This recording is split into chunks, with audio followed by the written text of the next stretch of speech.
Bismillahirrahmanirrahim.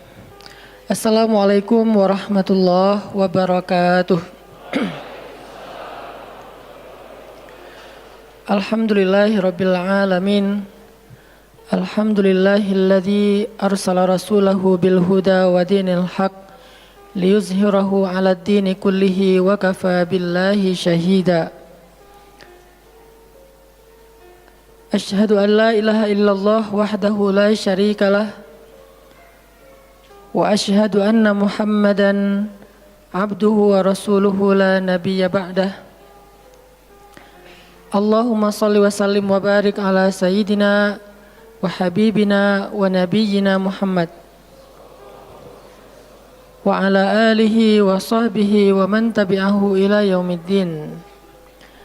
Nahmadullaha ta'ala wa nashkuruhu la in syakartum la azidannakum wa la in kafartum inna azabi lasyadid. Qala Allah ta'ala fil Qur'anil Karim, a'udzu billahi minasy syaithanir rajim. Bismillahirrahmanirrahim. Wal 'asr innal insana lafi khusr illal ladzina amanu wa 'amilus shalihat wa tawasaw bil haqq wa tawasaw bis sabr. Wa qala ta'ala alam nashrah laka sadrak wa wada'na 'anka wizrak alladhi anqadha dhahrak wa rafa'na laka dhikrak fa inna ma'al 'usri yusra inna ma'al 'usri yusra fa idza faraghta fansab wa ila rabbika farghab. Shadaqallahul azim. Teman-teman semuanya, anak muda Kota Bandung, jamaah tetap sharing time atau sharing night Rabu malam yang dirahmati Allah Subhanahu wa taala. Semua orang di dalam kehidupan dunia itu pernah atau bahkan sering merasakan lelah. Karena dunia ini adalah tempat orang bermujahadah. Semuanya diraih dengan mujahadah. Gak ada yang didapatkan di dunia ini dengan cara yang mudah. Karena tabiat dari dunia itu adalah tempat bersusah payah. Fitrahnya dunia adalah tempat orang bercocok tanam, bukan memetik hasil. Yang namanya bercocok tanam, kalau kita melihat pada kehidupan para petani atau para pekerja di ladang, di sawah, di kebun, maka kita akan melihat akan melihat kelelahan, keletihan dan kesusah payahan yang luar biasa. Itulah tabiat dunia. Berbeda dengan tabiat di surga. Di surga itu semuanya akan didapatkan dengan cara yang mudah.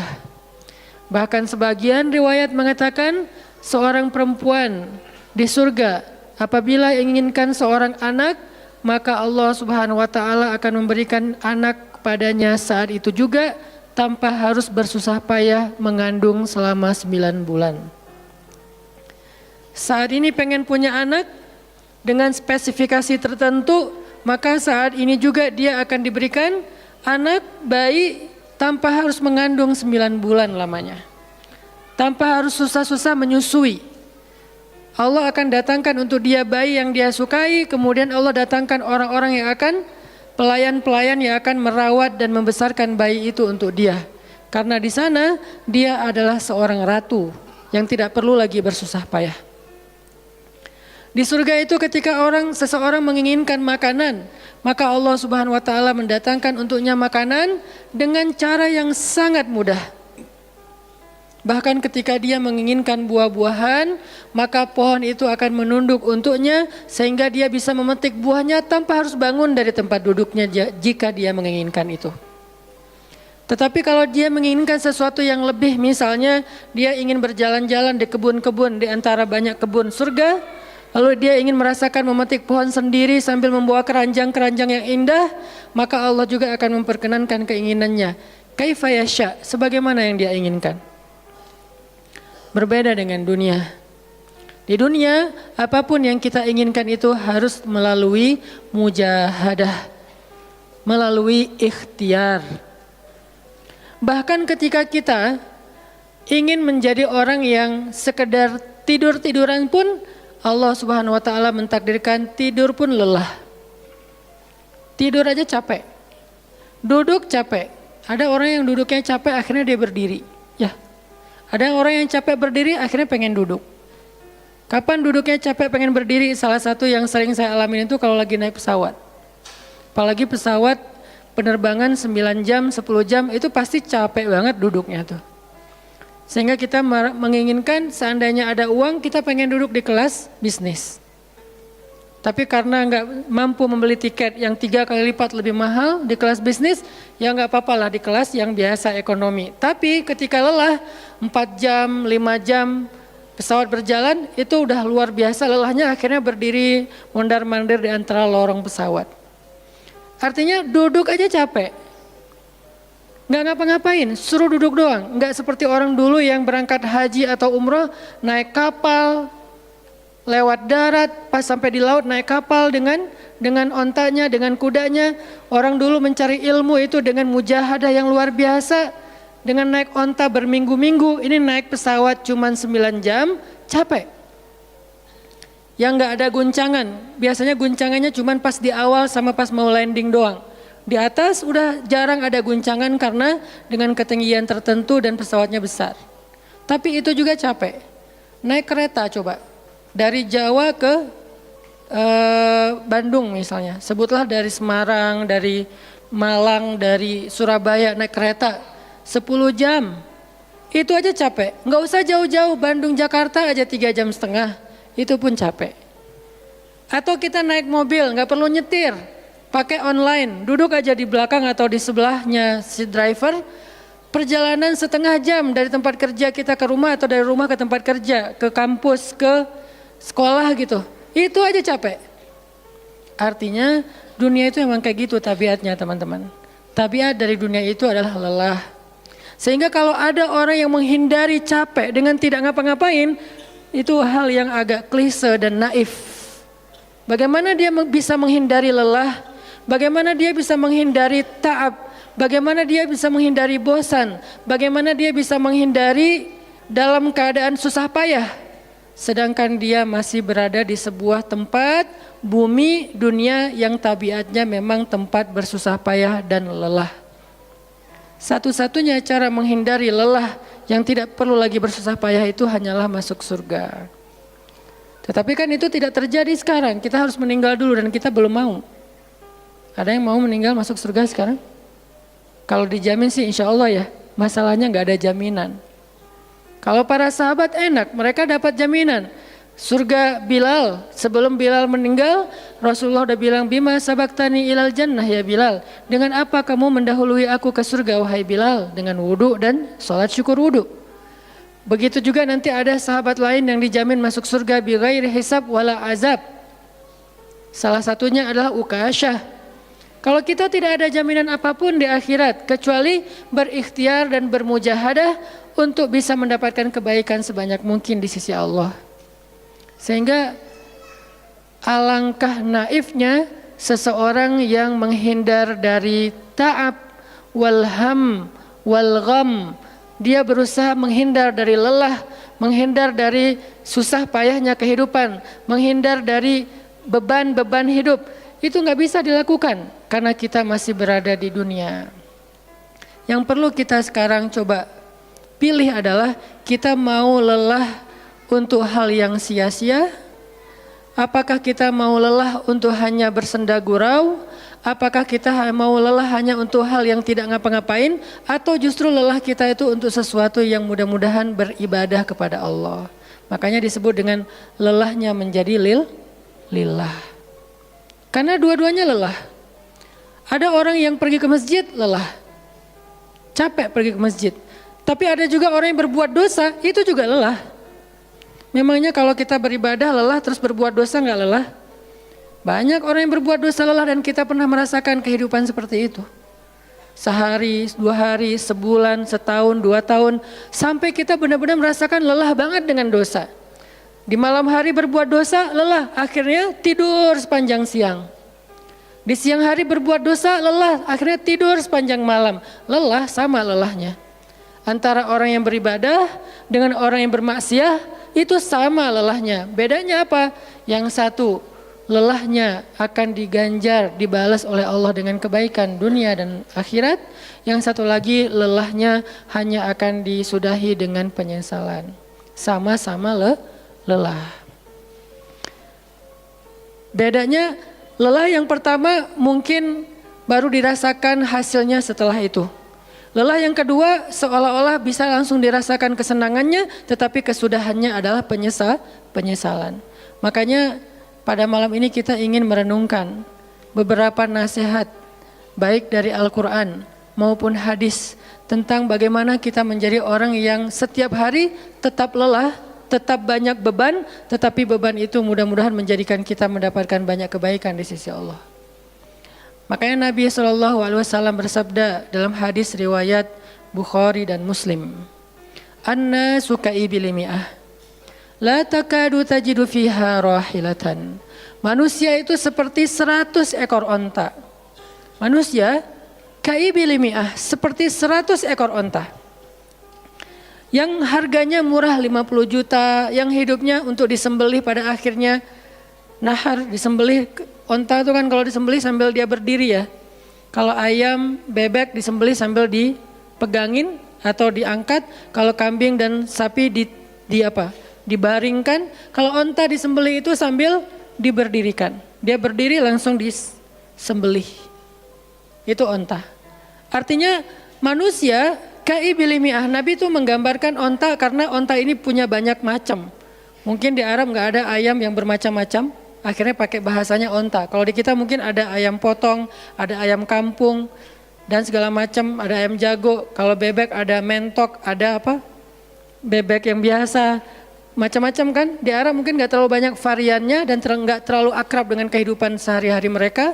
Yang akrab itu kambing, kuda, keledai, onta. Akhirnya Nabi mengatakan, "An-nasu ka'ibil mi'ah." Nabi seolah-olah mengambil sebuah perumpamaan. Dan perumpamaan ini bisa kita ganti dengan culture yang berbeda di setiap negara. Tetapi perumpamaan yang paling baik itu adalah onta. An-nasu ka'ibil mi'ah. Manusia itu seperti 100 ekor onta ibil. Onta potong. Yang hidupnya hanya untuk disembelih oleh tuannya, kemudian dagingnya dimakan atau dijual. Kenapa bisa begitu murahnya? Cuma 50 juta, 40 juta dan berakhir dengan disembelih? Karena onta ini hidupnya tidak istimewa.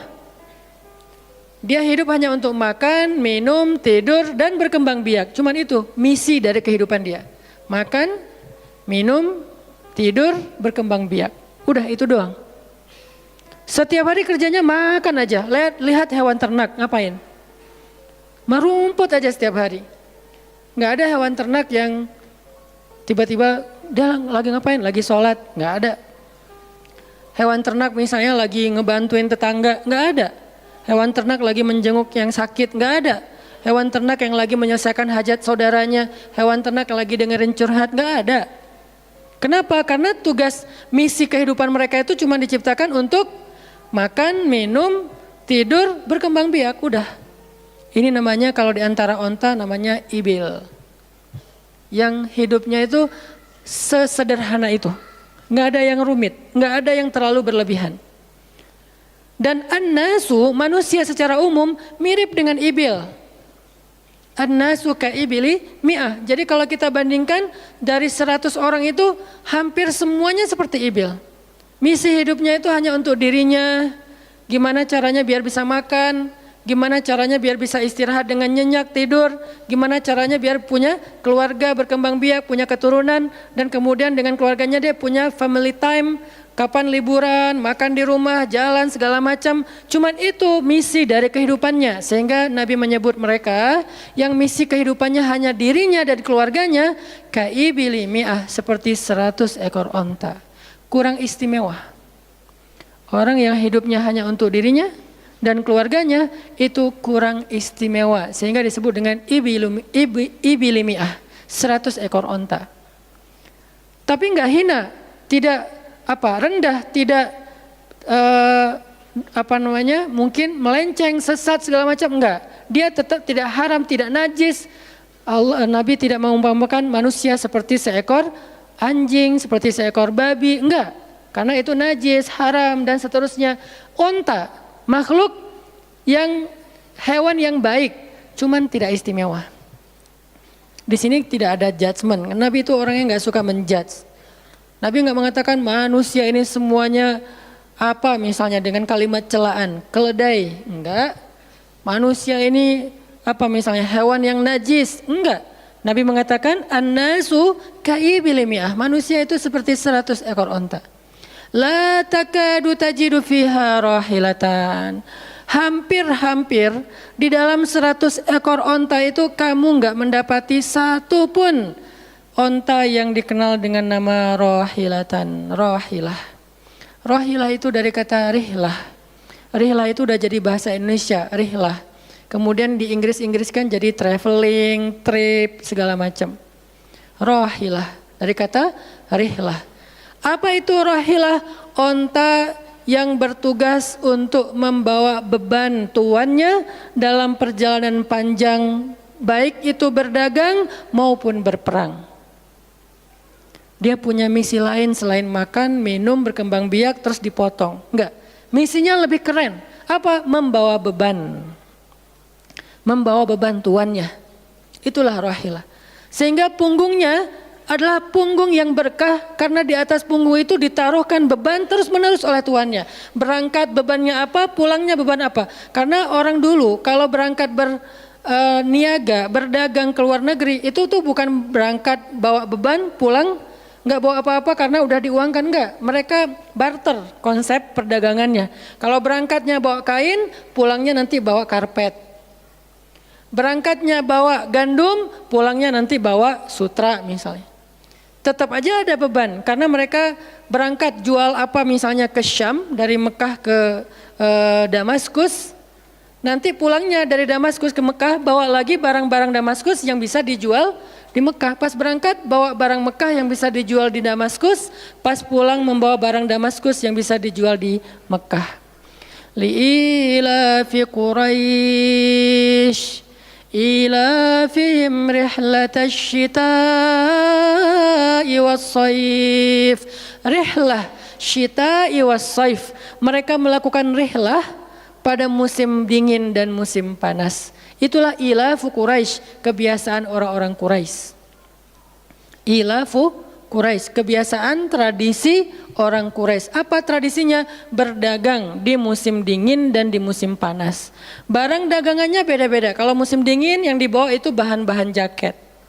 Bahan-bahan untuk menghangatkan tubuh. Bahan-bahan yang kalaupun dia bawa makanan yang biasa dimakan di musim dingin yang menghangatkan tubuh. Kayak misalnya jenis bubur di Arab itu ada namanya adas.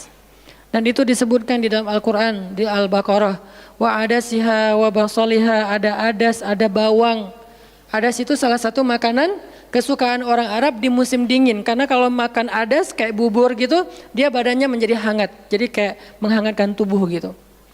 Artinya syita'i was-saif, di musim dingin dan di musim panas, dua-duanya ada barang yang didagangkan. Dan itu adalah ilafu Quraisy, kebiasaan tradisi orang-orang Quraisy. Rihlah. Siapa yang akan dibawa rihlah? Apa yang akan membawa barang dagangan mereka ketika rihlah? Namanya onta rahilah. Onta yang mengangkut beban barang tuannya. Rahilatan. Sehingga onta ini adalah onta yang lebih kuat fisiknya. Onta ini onta yang lebih tangguh perjalanan walaupun mengalami badai. Onta ini onta yang lebih kuat ingatannya sehingga dia menghafal jalan yang dilaluinya. Walaupun terjadi badai dia nggak tersesat. Jarang onta rahilah tersesat.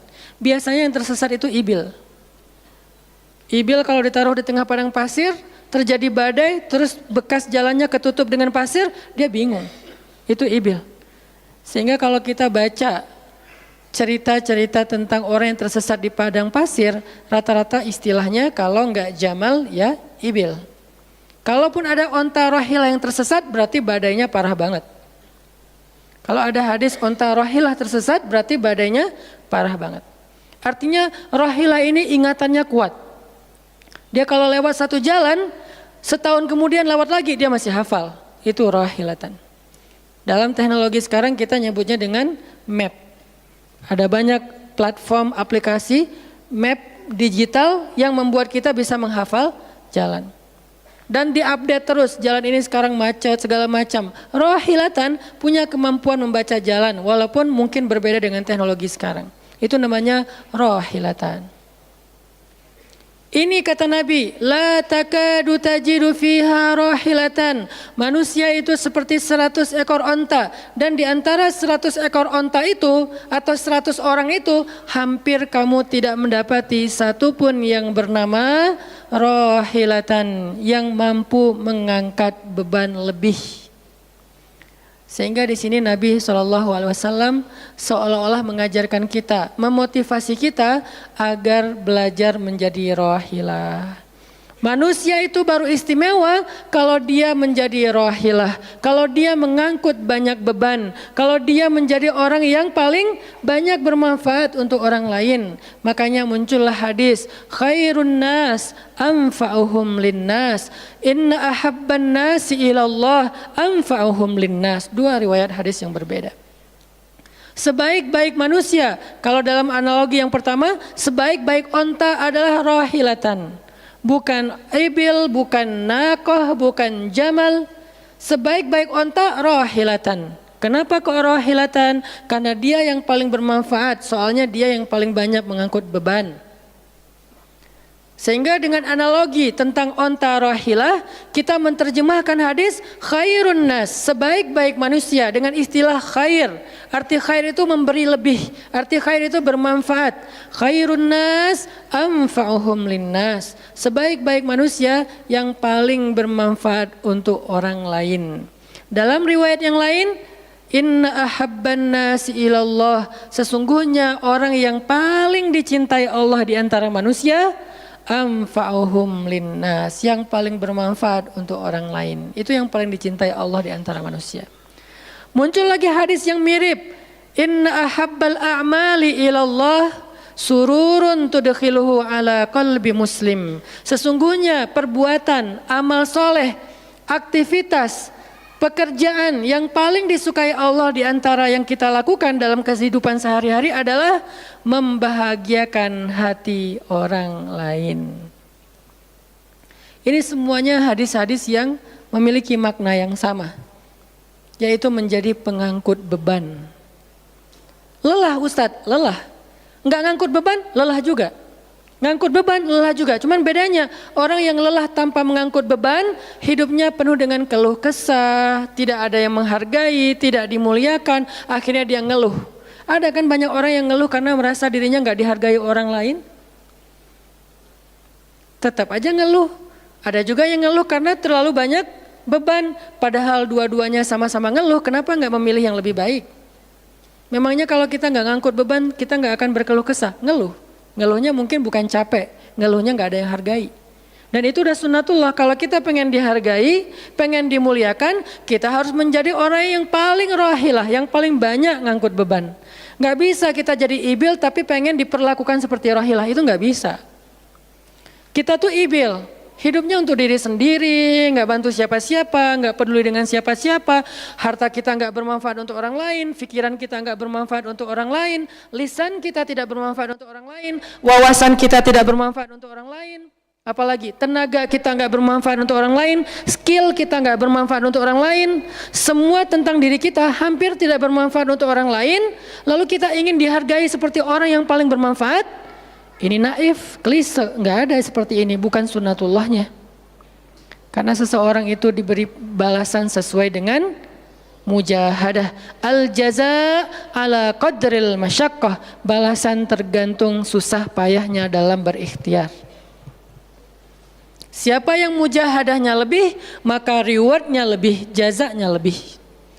Jadi saya kadang-kadang ngerasa, dulu saya juga pernah merasa kayak gitu. Kenapa kok dia dihormati saya enggak? Kita enggak boleh cemburu tanpa alasan. Seolah-olah misalnya harusnya hormati semua orang dong, enggak bisa. Itu udah fitrah manusia dan sunatullah dalam kehidupan di dunia. Kalau kita pengen dihormati orang, kita harus menjadi rohilah.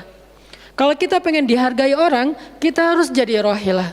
Nggak bisa kita berharap dihargai oleh pasangan kita atau calon pasangan kita, tapi kita nggak punya tanggung jawab. Nggak bisa. Kalau teman-teman pengen dihargai oleh pasangan halalnya, teman-teman harus mengangkat tanggung jawab yang lebih berat daripada dia. Kalau dia yang capek, kita leyeh-leyeh aja di rumah, tapi kita minta dihargai, saya kan suami. Suami itu bukan status, suami itu peran. Ada orang dia jenis kelaminnya perempuan, tapi dia suami. Kenapa? Karena dia mengambil peran laki-laki. Dan itu saya melihat banyak perempuan seperti ini, hebat dan memalukan bagi suaminya. Di beberapa tempat saya melihat suaminya di pagi hari nggak kerja, cuma nongkrong-nongkrong aja di warung, ngopi juga itu ada uangnya, giliran untuk nafkah keluarga dia nggak punya uang, untuk ngopi, untuk rokok dia punya uang, untuk anaknya nunggak sekolahnya, untuk anaknya makanannya seadanya, sehingga karena ini udah berjalan bertahun-tahun, akhirnya istrinya udah nggak sanggup lagi berharap kepada dia, minta cerai juga nggak dicerai-ceraikan, akhirnya istrinya ikhtiar sendiri, istrinya jadi pembantu rumah tangga, istrinya jadi kerja ke luar negeri. Saya beberapa kali ke Hong Kong, hampir tiap 4 bulan sekali ke Hong Kong, dan selalu mendengar cerita teman-teman di Hong Kong, para pejuang-pejuang di Hong Kong itu kan 99%-nya perempuan ya. Hong Kong itu 99% lebih perempuan. Beda kan sama Taiwan, Korea itu laki-laki dan perempuan agak imbang lah. Tapi kalau Hong Kong itu bisa dibilang dari 100 pekerja 99 orangnya bahkan lebih adalah perempuan. Dan semua mereka punya masalah yang hampir sama di negerinya, di kampungnya. Masalahnya mereka terpaksa untuk berangkat ke luar negeri karena ada yang demi membiayai sekolah anak-anaknya, single parent. Kemana suaminya? Suaminya pergi dan tidak bertanggung jawab. Atau suaminya ada tapi tidak mampu mencari nafkah. Terpaksa dia kerja ke luar negeri dengan segala macam resiko. Dan banyak banget kasus di Hong Kong. Siapa juga yang mau jauh-jauh dari keluarganya, apalagi punya anak masih kecil ya. Kemarin kita baru dengar cerita seorang anak yang harus merawat ayahnya yang sakit kanker gara-gara di rumahnya nggak ada siapa-siapa, ibunya berjuang di luar negeri. Kenapa? Karena suaminya sakit. Kalau ini masih bisa kita pahami lah. Tapi kemana pamannya misalnya? Kemana misalnya kakaknya? Nggak tahu punya kakak atau gimana? Nggak tahu kondisi pamannya. Yang jelas bahwa ternyata kita itu dihargai itu bukan karena kita berstatus suami. Kita dihargai karena kita berperan sebagai suami, bukan berstatus sebagai suami. Kalau suami pengen dihargai, ambillah peran suami. Laki-laki pengen dihargai, ambillah peran laki-laki. Apa peran laki-laki? Tanggung jawab. Ambil sebanyak mungkin. Kalau kita udah menikah, tanggung jawab kita itu kalau mau lebih, jangan cuma istri. Ambil keluarga istri untuk kita ambil tanggung jawabnya. Adiknya istri, mungkin keluarga istri kita nggak mampu. Adiknya kita sekolahin. Mertua sakit, kita biayain. Nanti siapa lagi? Keluarga besarnya ada masalah, kita biayain, kita hutangin. Kalau misalnya kita nggak sanggup memberikan hadiah atau sedekah, ambil amanah, tanggung jawab itu ambil semampu kita. Itulah contoh Rasulullah SAW. Makanya Nabi ketika sudah menikah dengan Khadijah, yang tinggal di rumah Nabi itu bukan cuma anak kandung beliau, ada anak angkatnya Zaid bin Harithah, ada sepupunya Ali bin Abi Thalib. Ada banyak lagi keluarga besar Khadijah yang tinggal bersama Nabi. Sehingga rumah Nabi itu adalah rumah yang banyak sekali orang-orang yang ditampung oleh beliau. Itu yang disebut dengan anfa'uhum linnas, ambil tanggung jawab yang besar. Sehingga Khadijah tuh respect banget sama sosok Nabi Muhammad. Bahkan sebelum Nabi dapat wahyu, sehingga gak disebut Nabi, respect sama sosok seorang Muhammad. Apalagi setelah beliau dapat wahyu, beban beliau bukan lagi keluarganya sekarang, beban beliau adalah umatnya. Yang diurus oleh Nabi bukan lagi keluarga sekarang setelah dapat wahyu, umat. Dan umat di sini lintas nasionalisme. Ada yang datang dari Persia, namanya Salman Al-Farisi. Ada yang datang dari Romawi, namanya Suhaib Ar-Rumi. Ada banyak sahabat-sahabat yang lintas kabilah, bukan hanya orang Quraisy. Ada yang datang dari Yaman, termasuk Sumayyah dengan Yasir, keluarga yang pertama syahid dalam Islam. Ini dari Yaman. Kemudian pindah lagi ke Madinah yang bukan orang-orang Quraisy. Di sana ada Bani Mudhar dari kabilah Aus dan Khazraj. Nanti berkembang lagi sampai ke Asia, Eropa dan seterusnya. Inilah bebannya Rasulullah SAW. Sehingga Allah menyebutnya dengan istilah rahmatan lil alamin. Rahmah. Tahu arti rahmah? Rahmah itu kasih sayang. Maksud kasih sayang, memberi sayang. Kasih sayang, bukan minta disayangi. Jadi kalau kita mau berkasih sayang, ya kasih sayangnya, jangan sayangi saya dong. Itu bukan kasih sayang, namanya terima sayang. Bukan kasih sayang, terima sayang, minta sayang. Itu namanya bukan rahmah, bukan mawaddah. Yang namanya rahmah, kasih sayangnya. Kalau kita nggak punya sayang, berarti kita nggak punya rahmah. Apa bentuk sayang kita? Perhatian. Apa bentuk sayang kita? Perasaan. Apa bentuk sayang kita? Dengan harta. Itu sayangnya. Dan Nabi, wa ma arsalnaka illa rahmatan lil alamin. Tidaklah kami mengutus engkau Muhammad kecuali untuk menjadi kasih sayang kepada alamin. Arti rahmah dalam tafsiran yang lebih luas, menyelesaikan hajat manusia seluruh alam. Seluruh alam. Itulah kenapa Nabi Muhammad menjadi orang yang paling mulia. Karena yang diambil bebannya itu bukan satu keluarga Khadijah. Bebannya itu bukan satu kota Makkah. Bebannya itu bukan cuma orang Arab. Alamin. Sehingga Allah mengatakan, wa rafa'na laka dzikrak. Kami angkat engkau menjadi manusia yang paling mulia. Karena beban yang diambilnya paling berat. Apa beban Nabi? Apakah cuma ceramah? Enggak cuma ceramah. Kalau cuma ceramah gampang. Saya pernah menjadi penceramah dan saya pernah menjadi programmer dalam dakwah. 8 tahun saya ceramah di Bandung, gampang banget. Dan kalau mau nyaman jadi ustadz, mending saya jadi penceramah aja, gampang banget. Diundang-undang, ustadz mau dijemput? Ya jemput dong, jemput. Ya, ustadz kan dijemput, jarang kita jalan sendiri, seringnya dijemput. Dan karena dia pengen memuliakan kita, dia cari di tempat itu siapa yang punya mobil paling bagus untuk menjemput ustadz. Kalau di kampung, cari siapa yang punya mobil baru yang tahun misalnya 2018 lah, kalau nggak ada 2019.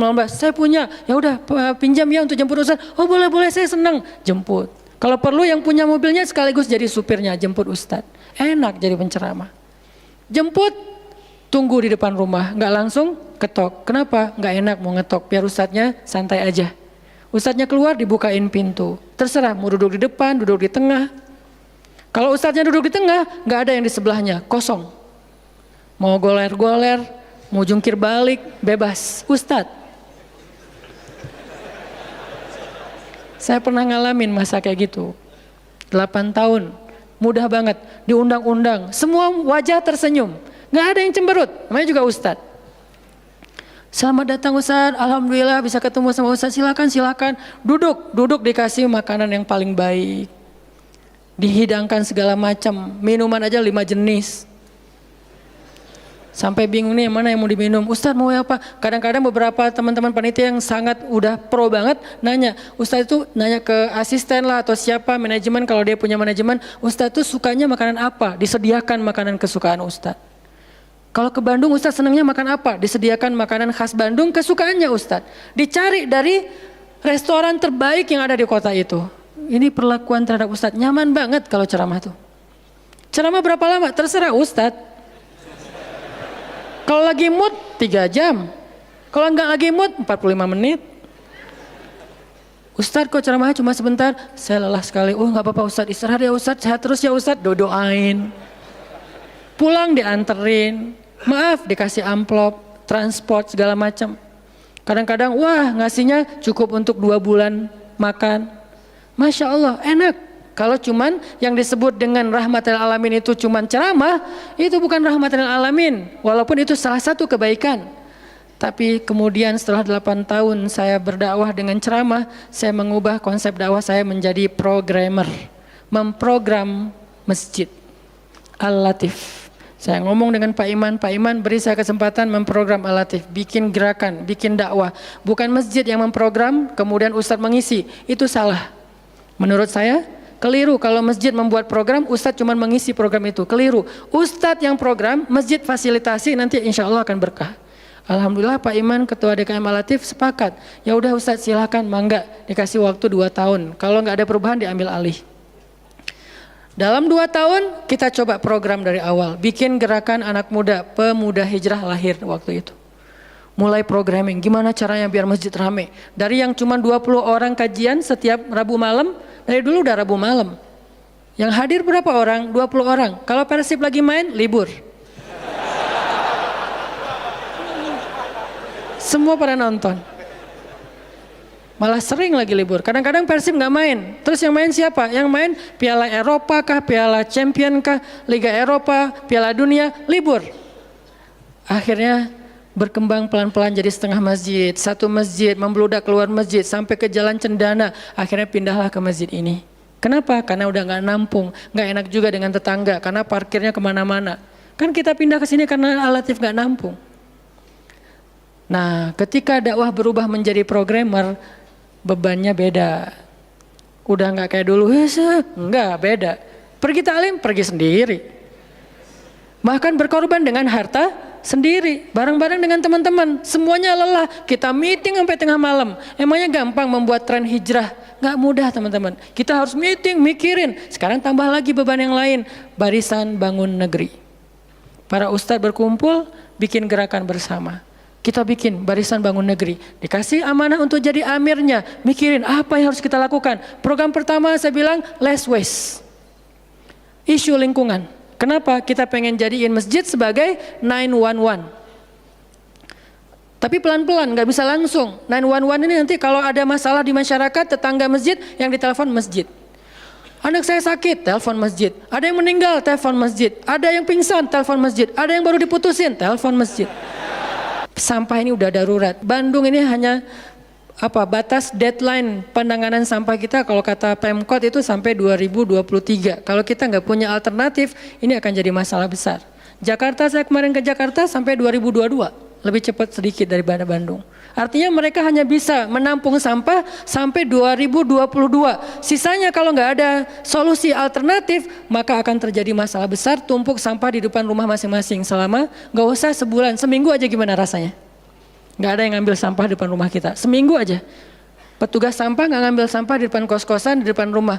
Sehari telat aja itu udah nggak enak, apalagi seminggu, sebulan, setahun, jadi gimana? 2022, kota-kota besar rata-rata terancam dengan bom waktunya sampah. Kita angkat less waste supaya masjid menjadi salah satu media komunikasi antara Pemprov, Pemkot, pemerintah kepada publik. Kenapa? Soalnya trust publik kepada masjid itu bagus. RT RW bikin program pungut sampah kayak edukasi dan campaign tentang sampah, yang datang sedikit. Kalau RT RW bikin program, hari Minggu yuk kita bikin gerakan pungut sampah, sedikit yang datang. Tapi masjid bikin taklim, yang datang ribuan, apalagi 2-3 tahun terakhir, alhamdulillah luar biasa. Sehingga masjid punya potensi untuk mengkomunikasikan masalah ini kepada publik. Saya ajaklah teman-teman, yuk kita bikin isu sampah dimulai dari masjid. Jalan 2, Bandung, Bintaro udah jalan. Next mau kita jalankan di Jogja, di Malang, dan di Pontianak. Seluruh masjid di Indonesia. Programming, mikir, harus ketemu dengan beberapa orang, dan habis waktu saya dalam beberapa tahun terakhir bukan untuk dakwah tablik, makanya udah jarang ceramah. Teman-teman kalau ngelihat ceramah anak Taki di Bandung cuma sekali seminggu, itu juga kalau nggak libur ya. Kajian Rabu malam. Ustaz Hanan selain Rabu malam ngapain sih? Ustaz kosong nggak? Kosong, saya bilang. Kenapa nggak mau ngisi jadwal?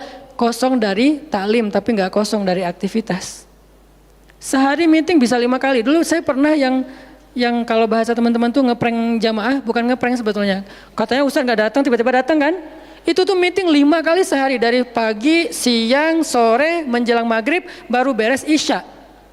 Meeting dengan siapa aja Ustaz? Banyak hal yang harus kita bereskan untuk bisa memunculkan satu program kecil. Akhirnya beres isya, saya bilang masih ada jamaah enggak? Sebagian udah pulang Ustaz, tapi yang lain masih pada nunggu, kasihan. Ya udah saya jalan aja ke sini naik motor, sampai di sini isya baru ngisi kajian. Artinya ternyata bebannya beda. Tapi rohilatan itu yang disebut dengan dakwahnya Nabi. Saya baru mengambil sebagian kecil dari banyak varian dari dan instrumen dakwah Nabi, itu cuma sebagian kecil, memprogram, baru masjid. Nabi itu alamin loh. Gimana mengubah kota Mekah yang dulunya kemusyrikan merajalela, perzinahan merajalela, kemudian anak perempuan dibunuh karena dianggap membawa sial, riba luar biasa, banyak yang dibunuh gara-gara gak mampu membayar hutang, dan perbudakan, dan banyak lagi masalah sosial. Bukan hanya masalah akidah dan ibadah. Akidah dan ibadah itu adalah inti masalahnya, kemudian merembet ke masalah sosial, biasanya kayak gitu. Kalau akidahnya melenceng, biasanya sosialnya rusak. Walaupun gak selalu kayak gitu juga sih. Karena ada di beberapa negara yang akidahnya mereka syirik, tapi sosialnya bagus. Walaupun ada problem sosial lain yang mungkin gak perlu dibahas di sini. Yang jelas awalnya berawal dari kemusyrikan, kemudian berkembang menjadi masalah ekonomi, sosial, dan seterusnya. Nabi menyelesaikan masalah kota Mekah. Gimana caranya? Mekah yang tadinya kota yang jahiliyah menjadi kota Islamiyah, kota yang Rabbaniyah, kota yang penuh dengan kebaikan. Madinah yang tadinya kota yang penuh dengan sampah, Yathrib berubah menjadi kota Munawwarah. Sekarang udah nyampah lagi.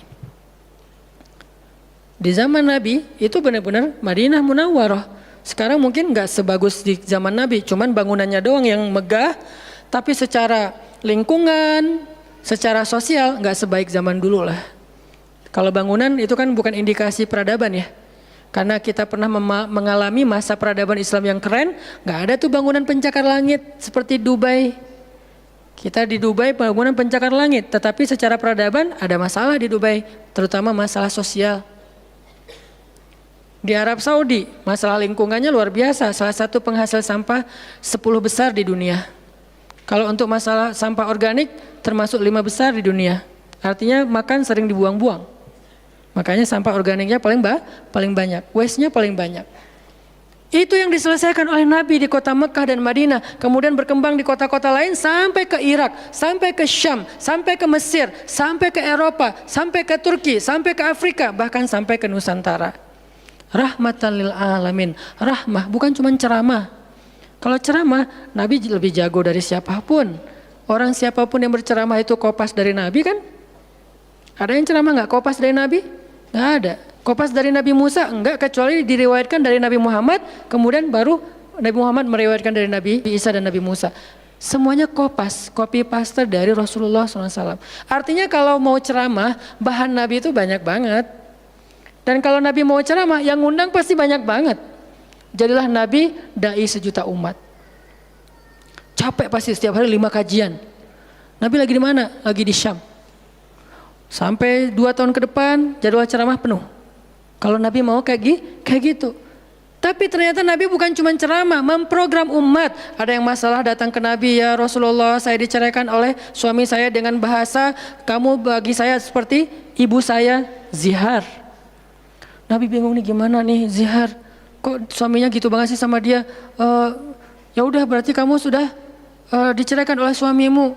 Sabar ya, dinasihati, disabar-sabarin sama Nabi.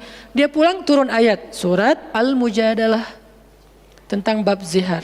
Ada lagi yang datang rame.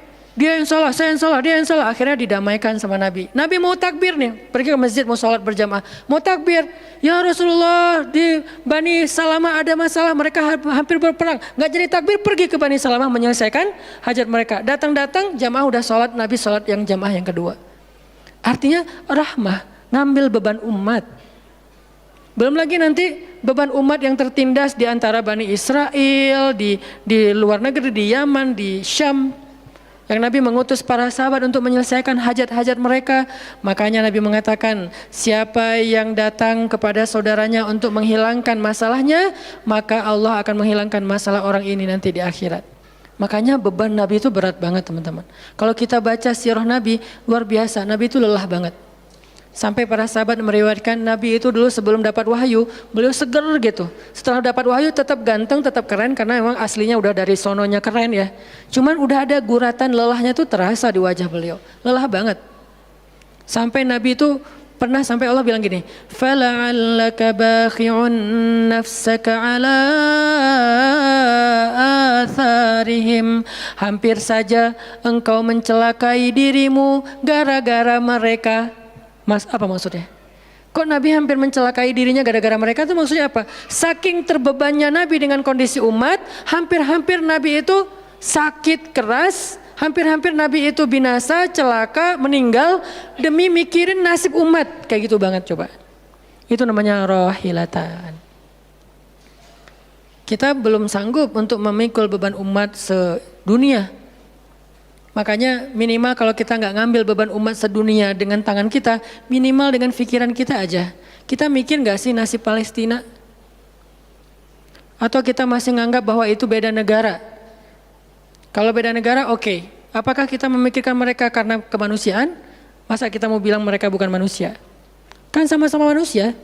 Harusnya kita merasakan apa yang dia rasakan karena kita sama-sama manusia, punya perasaan yang sama. Kalau kehilangan akan sedih, kalau melihat kezoliman juga nggak akan kuat, kalau dizolimi juga akan sakit. Kita mikir nggak tentang Palestina? Kita mikir nggak nasib Suriah? Kita mikir nggak nasib Rohingya? Kita mikir nggak nasib Yaman? Apakah gara-gara kita mikir tentang mereka lantas kita jadi radikal dan teroris? Sejak kapan kita memikirkan nasib orang yang tertindas tiba-tiba jadi radikal? Apakah orang yang tidak memikirkan orang lain hanya dirinya sendiri berarti orang yang baik? Justru makin banyak kita mikirin nasib mereka, kita makin rohilatan walaupun belum sanggup menyelesaikan hajat mereka, mikir doang. Dengan kita lihat postingan yang terakhir di Idlib, bagaimana anak bayi kehilangan kakinya gara-gara kena bom dari tentara Rusia. Kita belum sanggup ngasih solusi sebagai pribadi maupun sebagai bangsa, belum sanggup. Pertama jaraknya jauh, kedua memang kita juga belum punya kemampuan untuk itu. Tapi kita berharap suatu saat Indonesia ini harus sanggup menyelesaikan masalah dunia. Kenapa? Kita ini punya potensi peradaban, bangsa yang besar. Masa kita mau jadi kerdil terus ngikutin bangsa lain? Kita ini bangsa besar, umat Islam terbesar di dunia. Dan orang Indonesia itu pinter-pinter, profesornya banyak, saintisnya banyak, orang kayanya banyak, keren Indonesia nih. Kenapa Indonesia yang keren kayak gini cuma ngurus diri sendiri aja nggak bisa? Harusnya ngurus dunia bukan ngurus diri sendiri. Itulah Islam yang sebenarnya. Kita ngurus Rohingya, gimana caranya Rohingya punya tempat tinggal? Kita urus Suriah, kita urus Palestina. Lalu apakah kita memikirkan tetangga kita? Teman-teman lihat deh, salah satu yang mungkin proyek kecil lah. Ini yang karena yang saya tahu, karena istri sendiri yang ngerjain. Lihat rumah teduh Sahabat Iin. Setiap harinya ada yang meninggal dengan kanker ovarium yang gede banget, ada yang kanker yang dulu yang saya bawa Ustaz Abdul Somad keliling di Bandung tuh, seorang anak muda yang udah meninggal, seminggu setelah Ustaz Abdul Somad mengunjungi dia, Rian namanya, meninggal dunia. Alhamdulillah dia sempat ketemu dengan Ustaz Abdul Somad, sempat dinasehati, mudah-mudahan di akhir hayatnya dia setelah dapat nasihat dari UAS, dia jadi sabar, jadi balik lagi ke Allah sehingga husnul khatimah. Datang kita ketemu dengan Rian, habis ininya.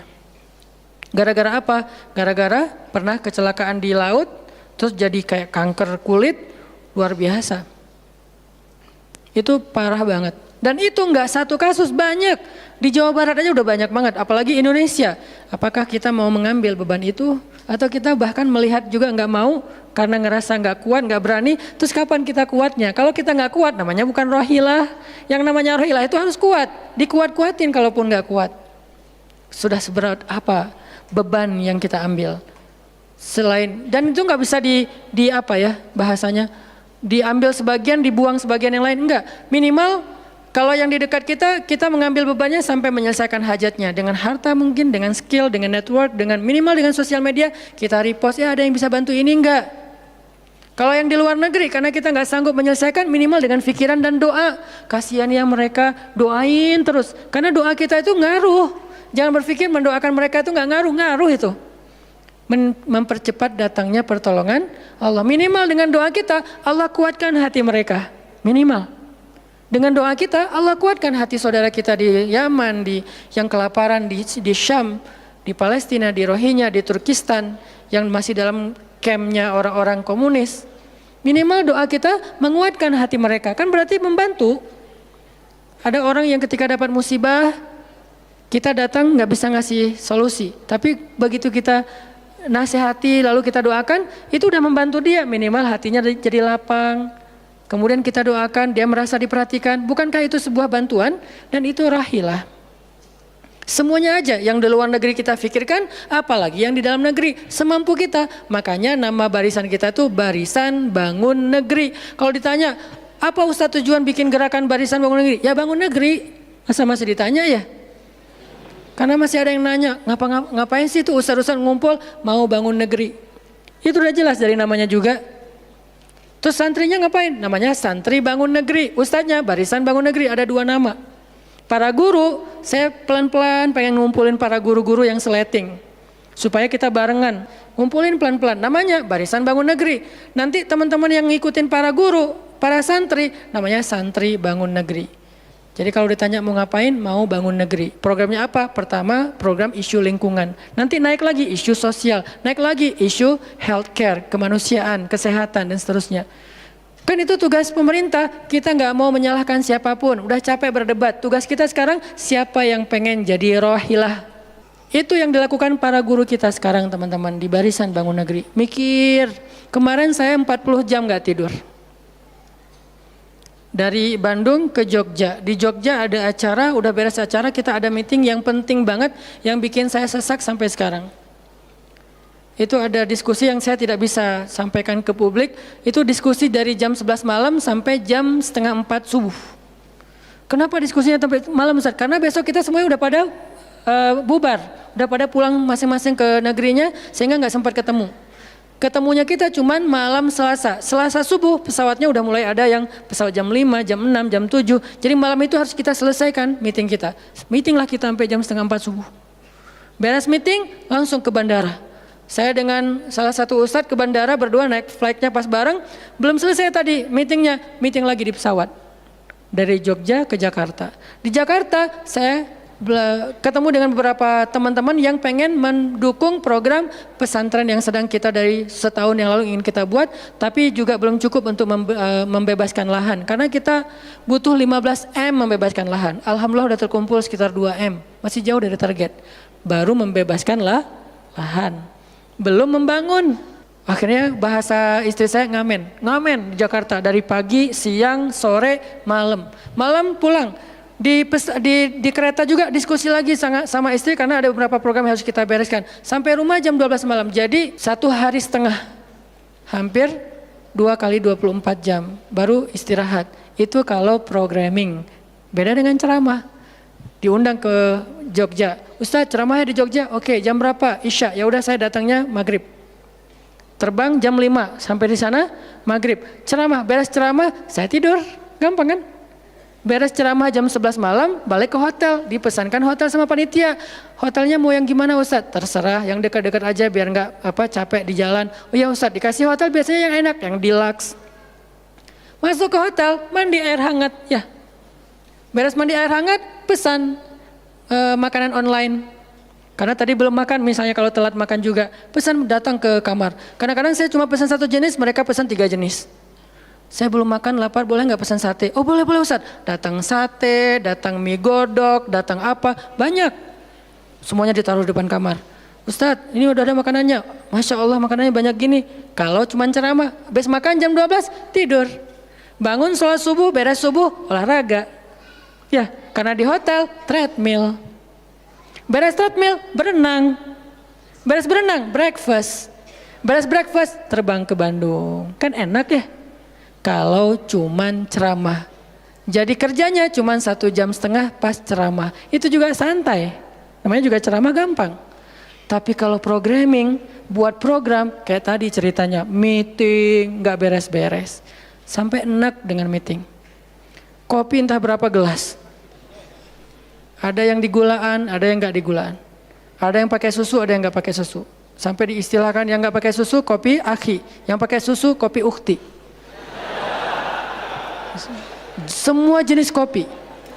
Artinya rohilatan. Ternyata memang benar kata Nabi, manusia itu seperti 100 onta, sedikit yang rohilatan. Makanya sekarang kita mau milih mau jadi rohilatan atau mau jadi 100 onta. Dimulai dari hal yang kecil. Saya ngajak teman-teman, yuk kita jadi rohilah, kita angkat beban negeri kita, beban bangsa kita. Saya pengen banget masjid itu jadi kayak rumah teduh. Sekarang yang menjalankan pasien kanker kurang mampu se-Jawa Barat, salah satunya rumah teduh itu. Yang sekarang ada 15 rumah dengan sekitar 300 pasien. Yang setiap kali operasi itu 40 juta. Karena kalau pakai BPJS antrinya setahun. Sehingga harus pakai jalur normal. Dan beberapa di antara mereka belum sanggup untuk membayar cicilan BPJS sehingga nunggak nggak bisa pakai. Kita selesaikan. Harusnya itu dilakukannya oleh masjid. Kenapa? Karena potensi zakat, infak, sedekah, kenceleng masjid gede. Jangan cuma dipakai buat renov. Jangan cuma dipakai buat pengumuman hari Jumat. Kenceleng minggu ini 300 juta. 300 juta di sebelah masjid ada orang lapar. Berarti ngapain 300 juta teh?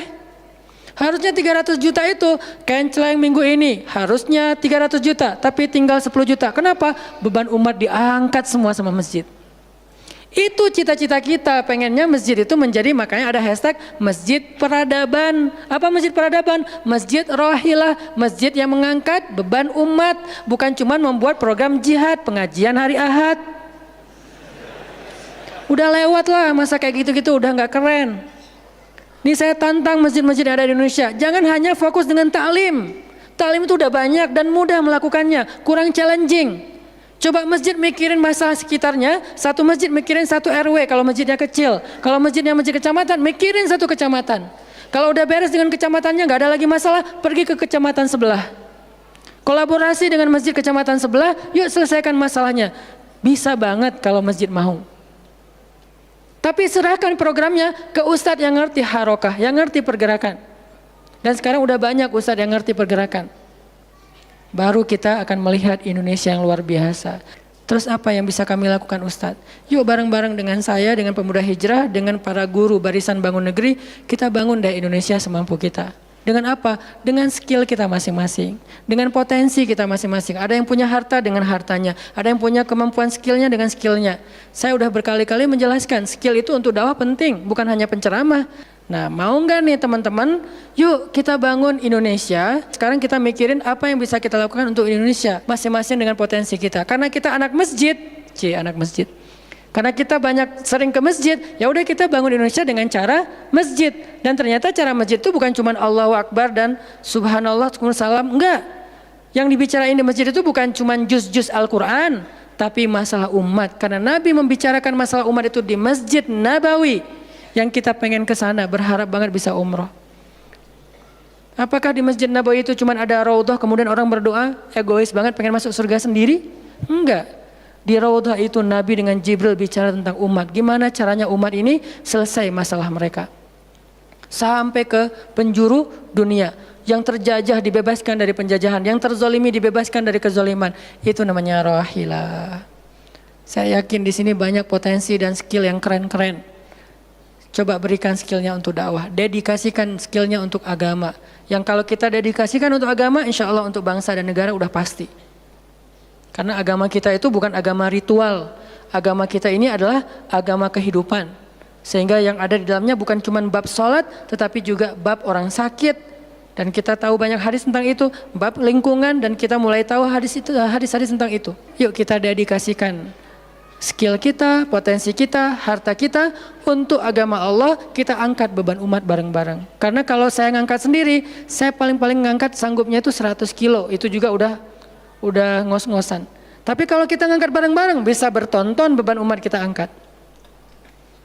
Mudah-mudahan dari kajian mager ini, mudah-mudahan kelak kita bisa menjadi orang yang mudah bergerak, sanggup bergerak, dan geraknya bersama-sama.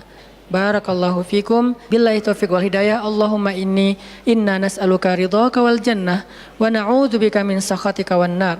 Allahumma a'inna ala dzikrika wa syukrika wa husna ibadatik. Rabbana habbib ilainal iman wa zayyinhu fi qulubina wa karrih ilainal kufra wal fusuqa wal isyan waj'alna minar rasyidin. Rabbana atina min ladunka rahmah wa hayyi' lana min amrina rasyada. وهيئ لنا من أمرنا رشدا وهيئ لنا من أمرنا رشدا واجعل لنا من كل ضيق مخرجا ومن كل هم فرجا ومن كل عسر يسرا ربنا آتنا في الدنيا حسنة وفي الآخرة حسنة وقنا عذاب النار وصلى الله على سيدنا محمد وعلى آله وصحبه أجمعين والحمد لله رب العالمين والسلام عليكم ورحمة الله وبركاته.